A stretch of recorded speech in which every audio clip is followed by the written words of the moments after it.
So the nuclear deal is gone. Iran is enriching uranium. The question then is Iran the victim or the villain in this story? Is Iran the victim of a muddled US policy, or is it the villain who is blackmailing the world? And why should and why does this issue matter for India? On Wion Edit, we'll discuss all of this. First, look at the nuclear agreement. It's called the JCPOA. Also look at Iran's compliance record. This was not a perfect deal, but it was a working deal. The deal did not have a clear way to stop Iran from developing nukes or to curb Iran's terror sponsoring. The Americans walked out and then they imposed sanctions. Iran's economy took a serious hit. In 2015, when the deal was signed, when sanctions were lifted, Iran had hoped for a growth surge, but that did not happen. And then in 2018, when the deal collapsed and the sanctions were back, Iran's economy suffered even more. So it started enriching uranium, and even now Iran says it will stop if America returns to the deal. This country is bleeding. Inflation is touching 40%. The government is paying the price for this. Hardliners in Iran are putting pressure on reformists. President Hassan Rouhani has been cornered. He had to show a muscular response at home, and that's what he did.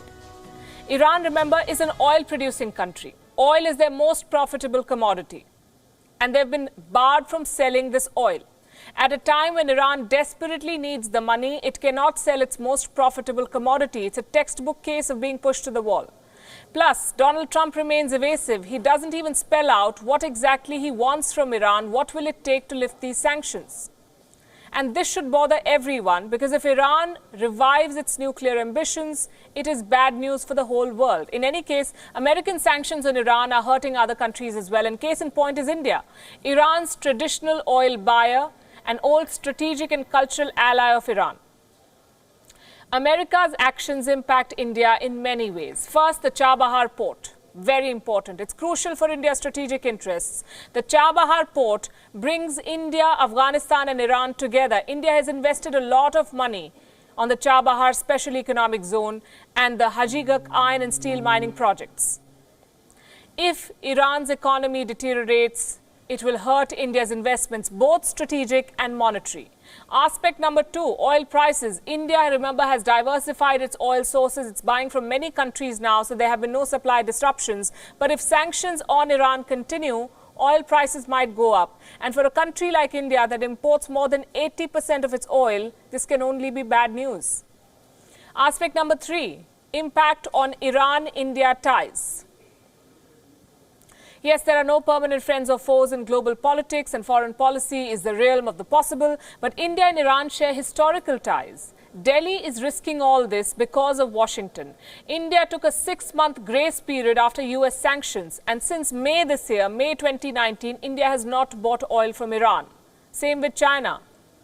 It was Iran's biggest buyer, more than 8 lakh barrels per day. China has stopped buying after US sanctions. Both India and China have communicated to the US about the strategic importance of Iran. But look at it. The United States unilaterally walks out of a multilateral deal, a deal which the US negotiated. Then it imposes sanctions on Iran, and then it forces the rest of the world to stop doing business with Iran. And what do these countries do? They comply. So Iran starts playing victim, and no country stands up to America. This is a classic bully.